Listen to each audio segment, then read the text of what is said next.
শহরে টোটো নিয়ন্ত্রণ করতে আরামবাগে বৈঠক প্রশাসনের। আরামবাগ শহরে টোটো নিয়ন্ত্রণ করতে পুলিশ প্রশাসন ও পৌরসভার যৌথ উদ্যোগে টোটো চালকদের নিয়ে বৈঠক রবীন্দ্র ভবনে। আরামবাগ শহরকে যানজট মুক্ত করতে একাধিকবার পথে নামতে দেখা গেছে পুলিশ প্রশাসনকে। বারবার বেআইনি টোটো অটোর বিরুদ্ধে একাধিক কড়া পদক্ষেপ নিয়েছে প্রশাসন। সোমবার শহর যানজট মুক্ত করতে টোটো ইউনিয়ন ও টোটো চালকদের নিয়ে বৈঠক ডাকা হয়। এদিনের এই বৈঠক থেকে আরামবাগ শহরে টোটো চালানোর ক্ষেত্রে একাধিক কড়া নিয়ম বেঁধে দেন প্রশাসন। সেই নিয়ম না মেনে চললে কড়া পদক্ষেপ নেবে প্রশাসন, এমনই নির্দেশ দেওয়া হয়। মূলত বৈঠকটা হলো যাতে স্বাভাবিক জনজীবন এবং রাস্তার জ্যামজট মুক্ত হয় এবং জনজীবন যাতে সুন্দরভাবে পরিচালনা হয়। আরামবাগে কোনো রকম জ্যাম যাতে না হয়।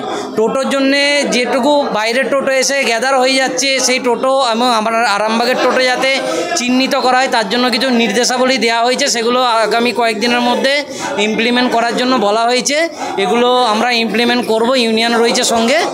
আর কিছু বিধিনিষেধ মানার কথা বলা হয়েছে, যেগুলো আমরা মেনে চলি এবং আগামী দিনেও মেনে চলার অঙ্গীকার রাখছি। এদিনের এই বৈঠকের পর অনেকটাই শহরকে যানজট মুক্ত করা যাবে বলে মনে করছেন পুলিশ প্রশাসন ও পৌরসভা। এদিন এই বৈঠকে উপস্থিত ছিলেন এসডিপিও সুপ্রভাত চক্রবর্তী, আরামবাগ থানার আইসি রাকেশ সিং, পৌরসভার চেয়ারম্যান সমীর ভান্ডারী, আরামবাগ ট্রেড ইউনিয়নের সভাপতি শেখ শফিকুল আলম সহ অন্যান্য আধিকারিকরা। টোটোর তো অনেক ভালো দিকও আছে, সেটা হচ্ছে যেমন একটা পরিবেশ বান্ধব যান চলাচল, যেটা কিনা প্যাসেঞ্জার কিংবা এই আমাদের নিত্যদিনে ছোট ছোট ডিস্টেন্স কভার করছে, যেগুলো কোনো চার চাকার গাড়ি যেসব জায়গায় ঢুকতে পারে না সেই সব জায়গাগুলোতে টোটো অ্যাক্সেসিবিলিটি অনেক বেশি। তো মানুষের পরিষেবা প্রদানের ক্ষেত্রে, যাতায়াতের ক্ষেত্রে এটা অনেক বড় একটা আমি মনে করি একটা ভালো একটা পদক্ষেপ। এবং এটা সেলফ সাস্টেনিং, এটা ব্যাটারি পাওয়ার্ড, কোনো অসুবিধা নেই, ইলেকট্রিক চার্জ হচ্ছে।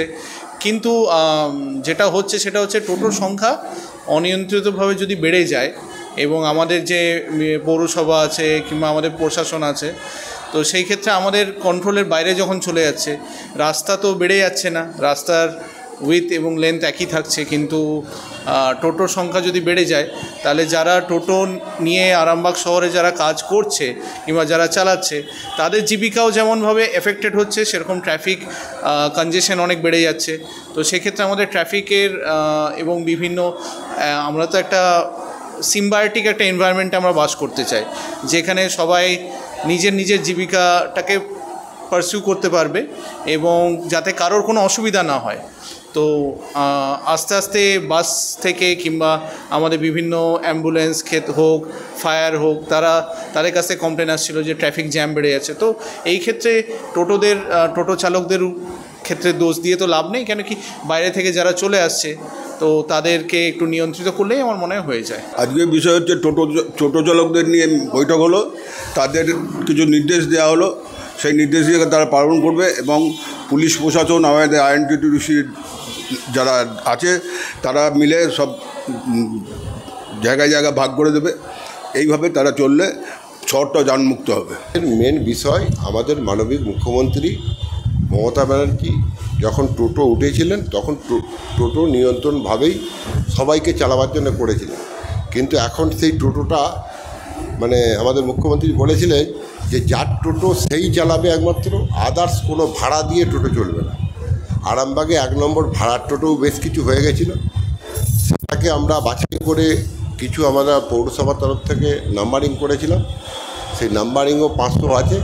সেই 500 টোটোটাকেই যাতে একটা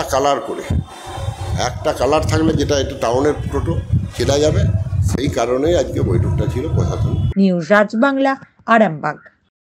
নিঃসন্তান হওয়ার কারণ স্বামী বা স্ত্রী যে কেউ হতে পারেন। আইভিএফ এর অ্যাডভান্স সায়েন্স আর এক্সপার্ট কেয়ার লক্ষ লক্ষ কাপেলের স্বপ্ন সার্থক করেছে। তাই বন্ধাত্বকে হারাতে আপনাদের অবশ্যই আসতে হবে আরামবাগ প্রাণ আইভিএফ ফার্টিলিটি সেন্টারে। এখানে চিকিৎসা করিয়ে অনেক দম্পতি সন্তানের মুখ দেখেছেন। আমাদের ঠিকানা আরামবাগ বসন্তপুর আমতলা, বিবেকানন্দ পল্লী 2 নম্বর রেলগেটের পাশেই। মোবাইল নাম্বার 7865858781 অথবা 7908098172।